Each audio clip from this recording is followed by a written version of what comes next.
All right, Coach. Season starts up end of next month. It's getting closer every day. Just can you tell us what's exciting about this year's group? Yeah, I mean, just getting all those guys back. You just had kind of a break this summer, and just kind of took some time away from them, and just be able to get back on the field, coaching those guys is probably what I'm most looking forward to here in a few weeks. We were talking to Chad and Jack, and Chad especially was talking about a lot of the guys that wanted to come back, even after Coach Wright had left. They wanted to kind of finish things the right way. What can you say about the senior class this year, this leading you guys? I mean, they're incredible. That group's really special to me. When we got there, when Coach Wright and I got there in December of 2019, that was a group that had just come in.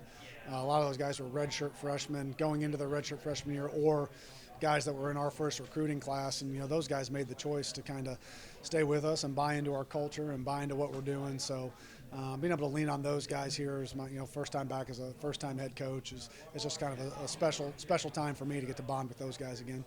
Even though you are a first year head coach, obviously so much familiarity with the program, having been in DC. Can you tell us just what it's been like establishing the culture that you want to establish these past couple of years? It's been a lot of fun. I mean, that's one of the reasons you do it. Is just there's a lot of stuff I think that we did with Coach Wright that we're going to continue to do. I mean, we built that together.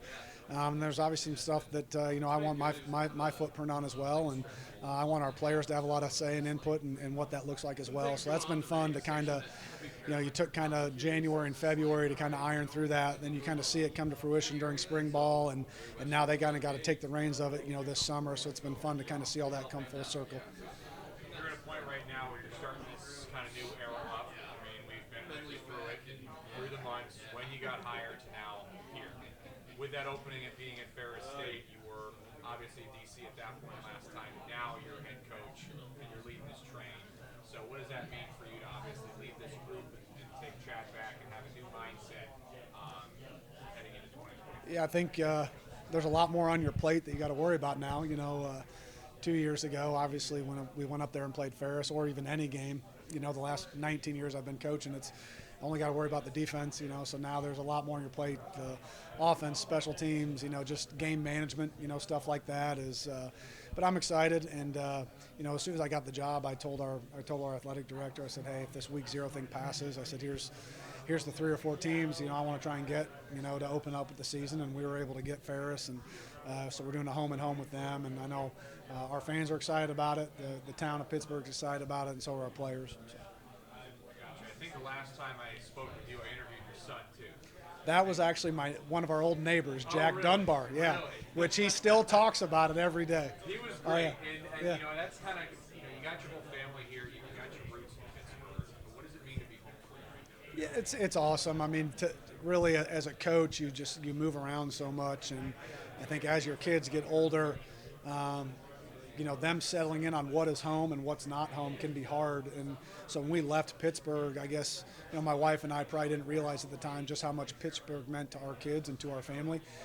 It was the longest our kids had ever lived anywhere, the 3.5 years we spent in Pittsburgh. So I think for our kids, I mean, Pittsburgh, Kansas is home to them, even though they weren't born here. I mean, this is where they've spent probably the most significant years of their young lives and made friends. And, for my wife and I, just made so many great friends in the community outside of football. So just to be back in that, just the loving community that is Pittsburgh, Kansas has been awesome. You talked to us a little bit on offense. You guys lose your top 2 pass catchers from last year, Colby Katz and Devin Garrison. What have you seen from the new guys that are coming in as wide receiver? I think the biggest thing we saw this spring was just kind of the return of one of those top pass catchers from 2022 and Christian Carter. Getting CC back. He obviously left for a year and went to Memphis, and it didn't work out. So getting him back, just kind of in this new transfer portal era, that stuff can happen. So getting him back is going to be huge for our offense. Then being able to get, sprinkling a few transfers as well that we were able to get mid-year, and obviously then also seeing the development of some of our young wide receivers that played maybe smaller roles last year, like Kieran Parchment and Cam Gillespie as redshirt freshmen last year. Now they're going to have to take on a bigger role this fall, and just kind of seeing them develop through spring ball has been awesome. Being in this conference, being a member of the MIAA, how much does it take the best out of you? Does it require the best from you week in and week out? It's every week. I mean, I think now the conference is probably as strong as it's ever been. Not any slight on any teams that aren't in the league anymore, but now you have a 10-team league, and I mean anyone can win on any Saturday, and I think you see that, probably when we get to the playoffs.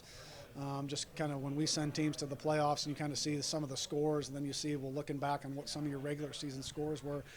I mean, it's just such a tough league. Great coaches, great players, from top to bottom, left and right. I mean, anywhere you go, it's going to be a battle every Saturday or Thursday night, depending on when you play.